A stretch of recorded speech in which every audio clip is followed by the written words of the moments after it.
Myself, I'm not a singer. I'm not a drummer either.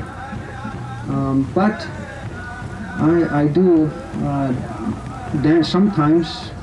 The Creator made different people when they're born, and He already gave them the special gifts, the special talents. That's why He wants them to be born to the world, so they can bring that gift and make that gift grow, and to give that gift to a lot of people.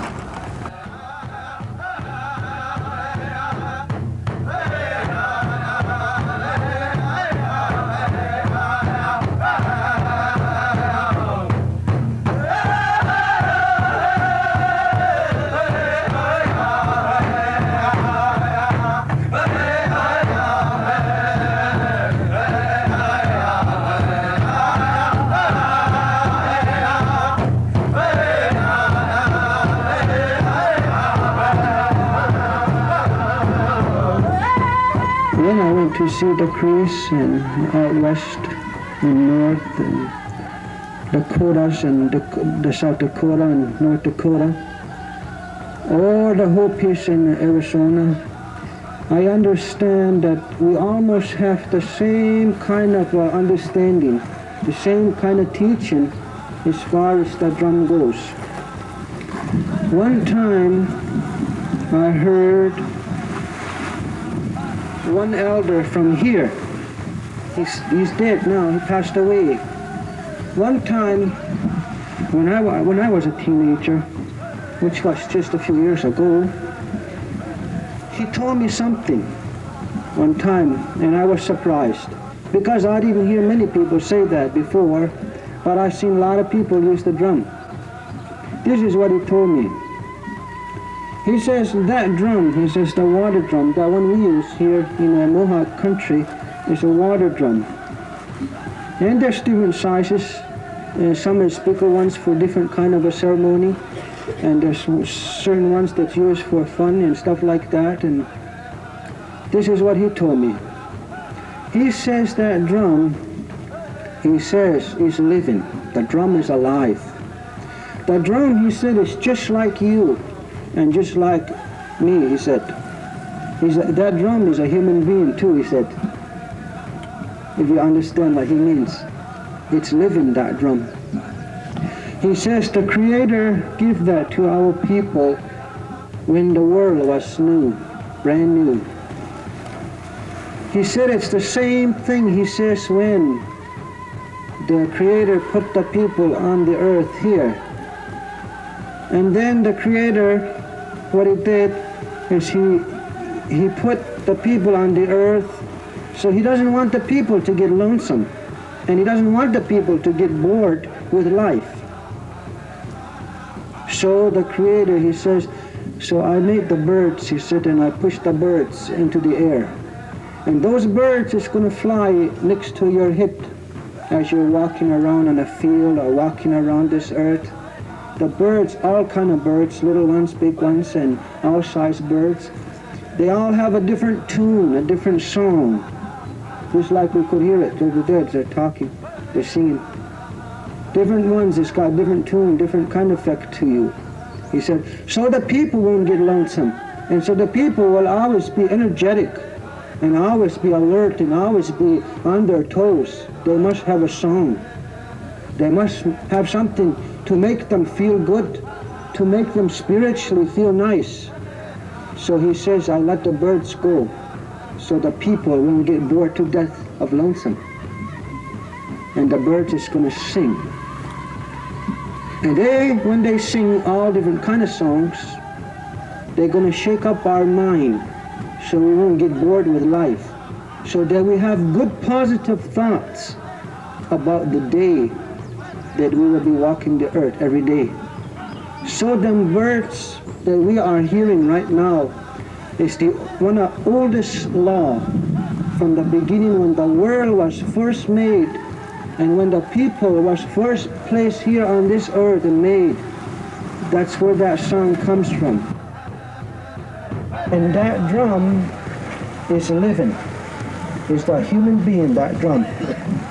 And it has a very powerful job, the drum. Very powerful. The drum, it is supposed to make you wake up. It's supposed to make you dance. It's supposed to make you have good health. It's supposed to make you feel good. That's what the drum was.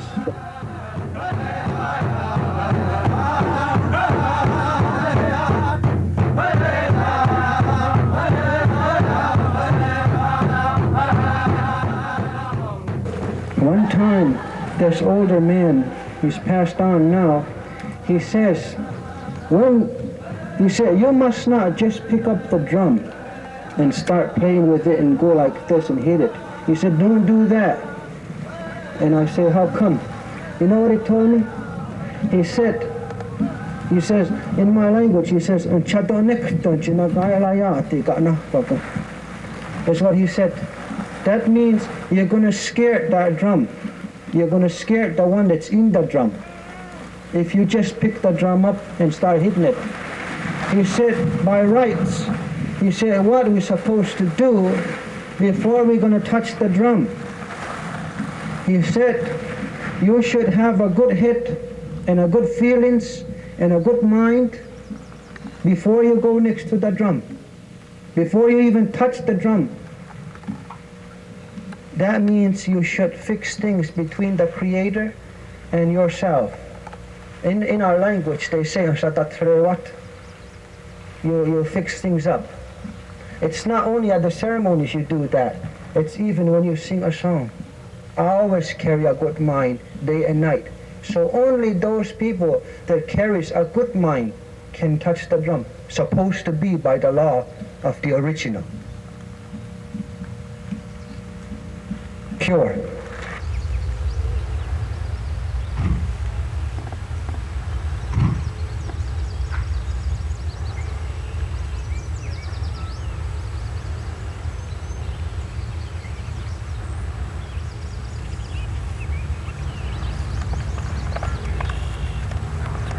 what this tobacco symbolizes is we're giving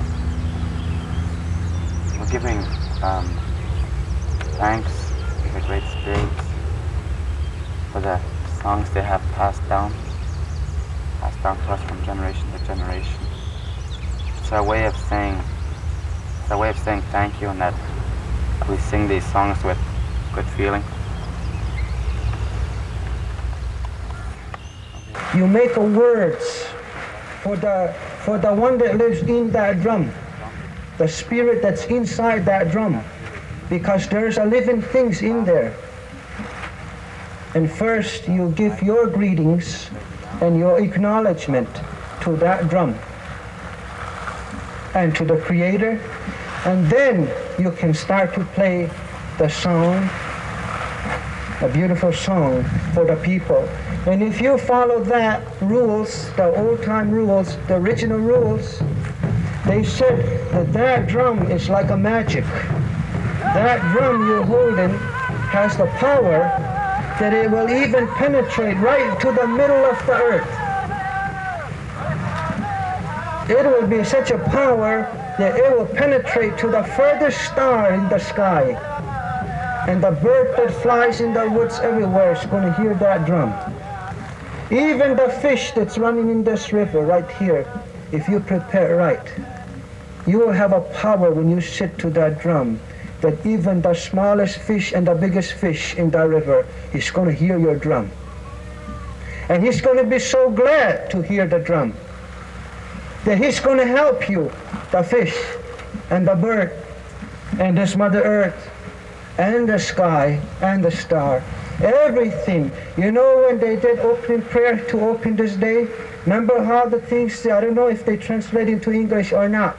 If they did, then you know what I'm talking about. He started from the Mother Earth and he climbed up and up and up, and he says to the top in the last one, he says, my Creator, on behalf of the people, we humbly here as one united mind acknowledge your power, Creator, and we thank you for we live in today. Well, that is what you are doing every time you hold a drum. Every time you sing a song, that's what you are doing. That's the power you're doing. You're giving acknowledgement right from everything that can hear that drum. And that's why you must be good in your mind to touch the drum. You must be. If not, if we offend the earth, there's a lot of power in our Mother Earth. If we offend the birds, if we offend the fish in the water, if we offend this air that's blowing now, and if we offend the stars, we the people are going to have a hard time. We're going to have a hard time to live. Pretty soon, because of that, we're going to start to argue with each other about little tiny things that don't mean nothing. Next thing you know, our kids is going to get sick. Our old people is going to get sick too. That's what that old man told me. He's passed away now. That's what the drum means. He said, when you play that, ne onu sadanarota ka na jowi. Ne uhuncha kwe ko uhuna tunte sangwaya adisa na hoda de sangwawi. Ka satsta salasun. Ne uhuna tunde. Ne anga kwe ni ska hanutanyo. All the living creatures of the entire world, they will rejoice when they hear the drum. And everybody will feel good. That's what he told me. See? He told me too, he says, any nation of people, if they're going to be a good nation that's going to have a strength and a peace of mind, an ambitious nation, an ambitious young man, an ambitious young woman, they will have drums. Those will be the one who will have a drums with the proper mind to use it.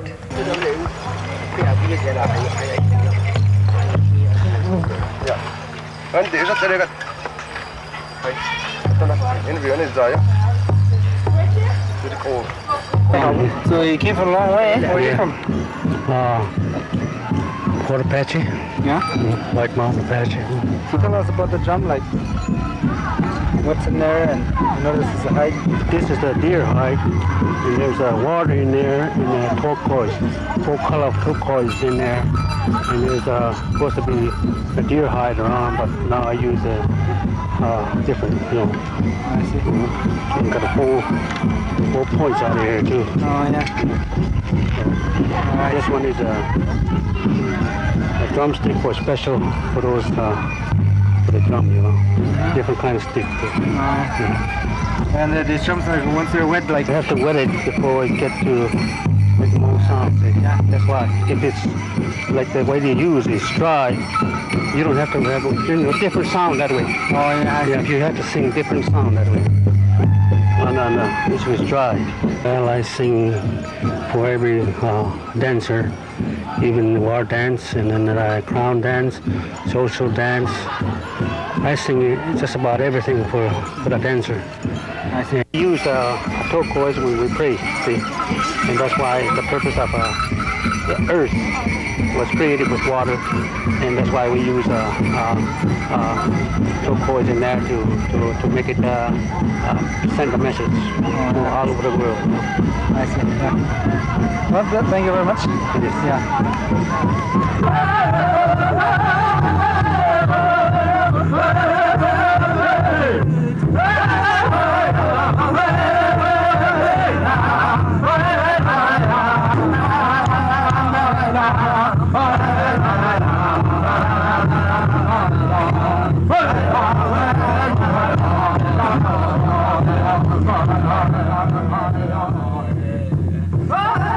Mohawk people and the Mohawk tradition and Iroquois in general have always, since time immemorial, had a water drum and rattles and different kind of rattles for different uses. We heard in the workshop here. The dry hide drum, or the big drum, they call it big drum, is something that is relatively new here. It's just right now, actually trying to find its place. But this community of Kwezasne is very alive with music and drumming, right from the word go. In the longhouse, during our ceremonies, we have songs for just about everything. We have a song for the sun. We have a song for the moon. We have a song for the corn, the beans, and the squash that we put them together, and we say those are our tree sisters, the tree life givers. And that's deeply rooted within our story of our own, where we come from originally. These songs are not brought out in like social gatherings or like for social purposes. They are specifically and well guarded for our rituals and our longhouse doings. But the third one, and the one that we talk about a lot and we do and we share with everybody, is the social dance songs. We have a whole set of songs that are based primarily for when people get together to enjoy each other's company and to visit one another. There's a set of songs. And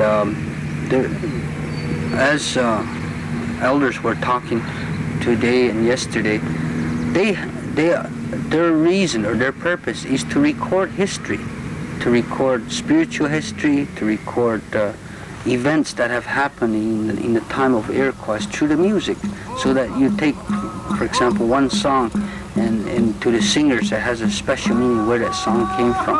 Something might have happened in the community and that song talks about that.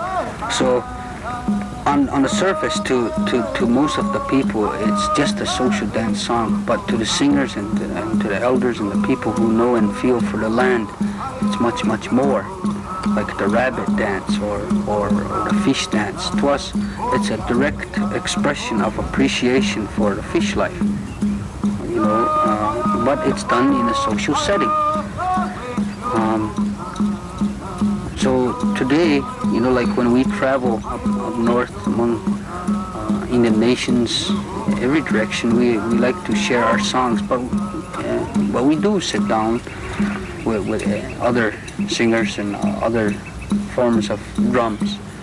And we have no problem with sharing our music and sharing our songs and sharing the tradition, because basically I think all Indian people, all our people across the Turtle Island, the Western Hemisphere, come from the same place. You know, this music is a gift of the Creator, and we just following it through and carrying it on and doing what the music is talking about.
So he's a head singer.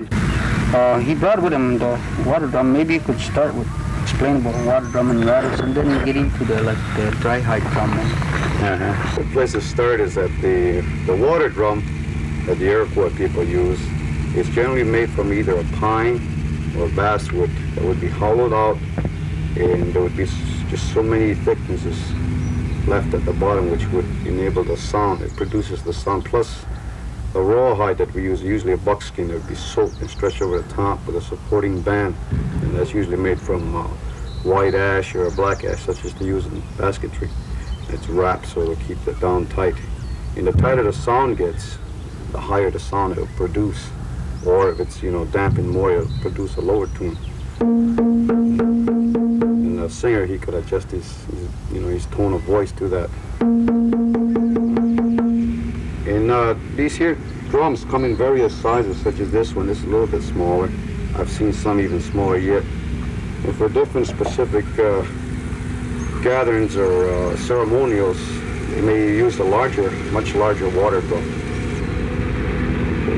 And then along with the water drum, a group of singers would usually just use one drum for social dancing, and it would be accompanied by the rest of the singers with this type of a horn rattle made from a white ash stem, cow horn, buckshot in it, or sometimes they would use a cherry seed, choke cherry seed.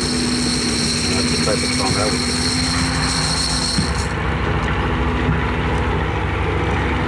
Okay.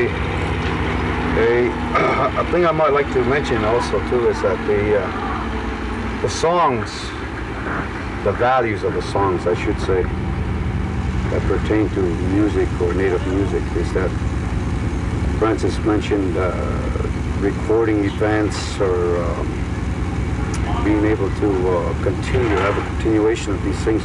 But there's another aspect to a lot of the songs. There's been a lot of purposes used, such as in medicine societies.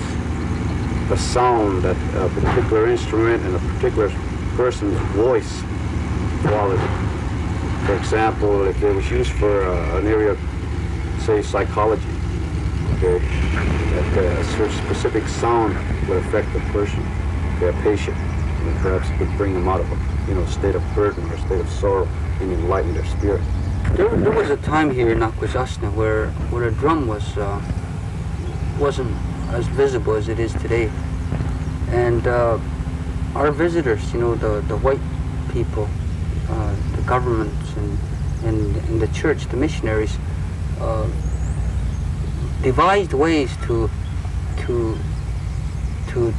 tint this way that it not popular. In other words, you still hear it today wherever you have a drum, for example.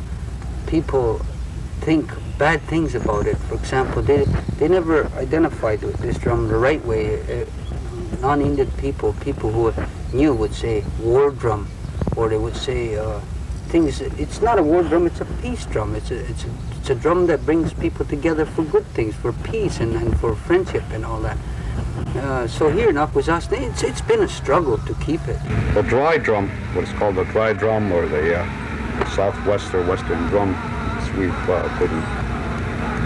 it's been called, is that something fairly new to the people here in the east.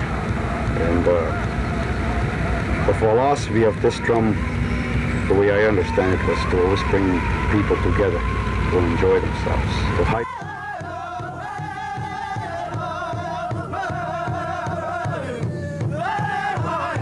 Our culture was starting to become distinct. Our resources were there, but the elders couldn't see the younger generation, no interest. I guess what they expected from them first was, that the younger generation approached them to show them that, that they're willing to learn. And since we've been started, it's, our culture, it's like it's coming back again.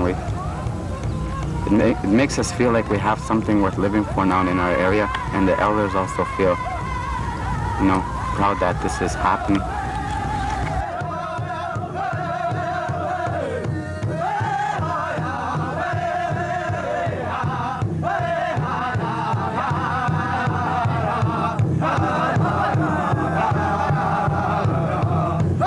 Many young people coming back to the traditional ways in regards to singing and dancing, they have lost their language, but they are taking part in our cultural life by taking part in songs and singing and dancing, that sort of thing, learning the songs.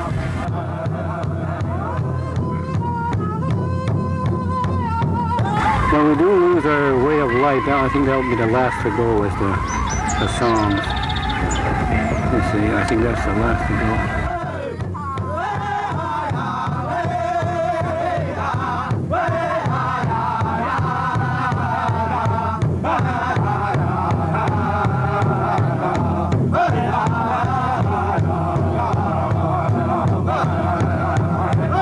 All Indian people should hold hands and unite. That would be the greatest thing, to get back in our circle and follow our old ways, our traditional ways, and have our power back.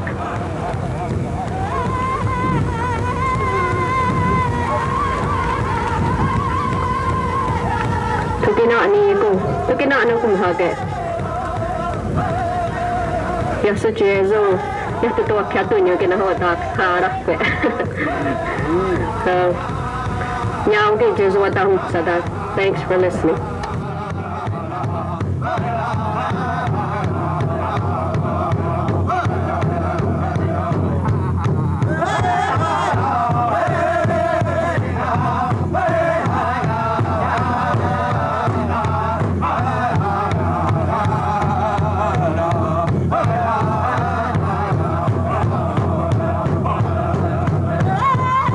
See, the way we look at this drum is like a brother sitting there. He has a voice, he has a spirit, and he's been treated bad through the history, along with all other aspects of the Indian tradition. What I'd like to say to young people and to all Indian people is that you're going to hear this. You're going to hear people misunderstand. But once you come in tune with this drum, it's going to make you do good things for the people. Because remember, that drum belongs to the people. It should be shared with all the people. It has its place. It has its place everywhere.